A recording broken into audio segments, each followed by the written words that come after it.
All right, let's just dive right in. We live in this wild age where AI can write poetry, it can make incredible art, and it's forcing us to ask this really old question with a new sense of urgency. Are we just incredibly sophisticated machines? Today, we're going to dig into the arguments for and against the idea that there's something more to us, a soul, something non-physical, right at the very core of who you are. So let's just put it out there, plain and simple. Are you, listening to this right now, just a really, really complex biological machine? Or is there something else going on? You know, a ghost in the machine, a soul that makes you, well, you.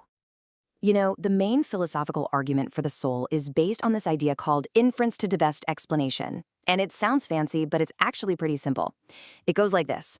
If there are core parts of our experience, like thinking or feeling or making choices, that can't be completely explained by just physical stuff, by brain chemistry and neurons firing, then maybe, just maybe, the best explanation is that we have a non-physical soul.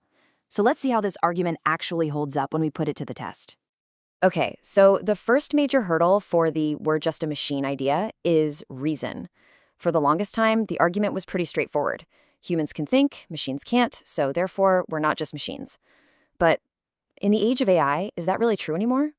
So the classic argument is that only we humans can genuinely reason. But there's a really powerful counterargument to that, and it's sitting on chessboards all over the world.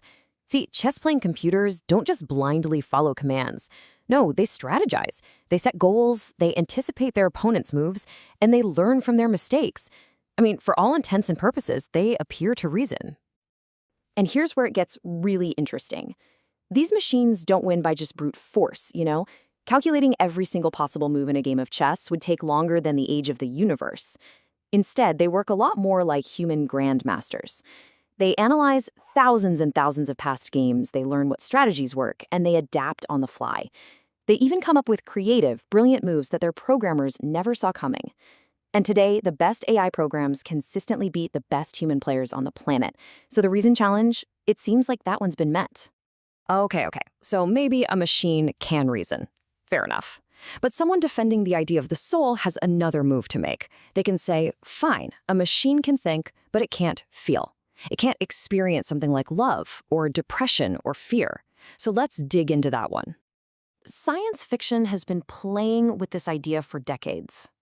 I mean, think of the robot from Lost in Space, right? Whenever danger was near, it would start flailing its arms, whirring and shouting, "Danger, Will Robinson!"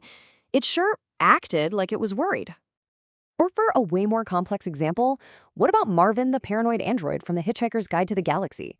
This robot is so brilliant that he's basically figured out the universe is pointless, and he acts completely, utterly depressed. His behavior is so convincing that his gloomy outlook actually drives another robot to self-destruct. It just feels natural to say that Marvin is depressed.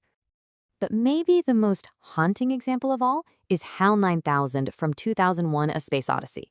As the astronaut, Dave, starts to shut him down, basically killing him, HAL pleads for his life. He says, I'm afraid, Dave. He is behaving exactly, precisely as a conscious being would if it genuinely felt the fear of dying.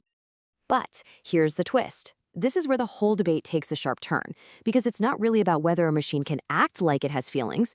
The deep, deep mystery is whether a machine can have the inner, subjective experience of those feelings. So, this is the absolute key distinction. There are two sides to any emotion. You've got the behavioral side, that's how you act, and a machine like HAL can totally mimic that. But then there's the experiential side, that sinking feeling in your stomach, your heart pounding in your chest, the actual internal sensation. And that's the part we just can't seem to imagine a machine having. Let's make this even simpler. Let's just forget about fear or depression for a second. Just ask yourself this really simple question. What is it like to see the color red? Not how would you describe it, not what wavelength of light it is, but what is the raw, subjective inner experience of seeing it? This what it's likeness of experience? Well, it actually has a name in philosophy. It's called qualia. Qualia are just those internal, subjective qualities of our consciousness.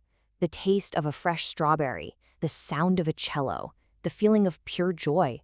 All of those are examples of qualia. And this famous thought experiment makes the whole idea crystal clear. Imagine a brilliant scientist who was born blind. She could learn every single physical fact there is to know about light and color and the human eye. She could tell you the exact wavelength of red light bouncing off an apple. But for all of that scientific knowledge, she would still have absolutely no idea what it's actually like to experience the color red. That giant missing piece of knowledge, that is qualia. And right here is where the argument just hits a brick wall. The mystery of qualia, of consciousness itself, leads us to what's basically a philosophical stalemate. Because as of right now, neither side has a really satisfying explanation for it. Think about it like this. Imagine you're a scientist back in the 14th century, and you're trying to explain life. The only machines you know about are made of gears and levers. The idea that a living, growing plant is just a complex physical machine would seem completely absurd. You'd probably conclude that life needs some kind of magical, non-physical life force. Of course, you would have been wrong. We just hadn't discovered biochemistry yet. The physicalist today argues we're in the exact same boat with consciousness. We just haven't found the right science for it yet. So here's the deadlock we're in.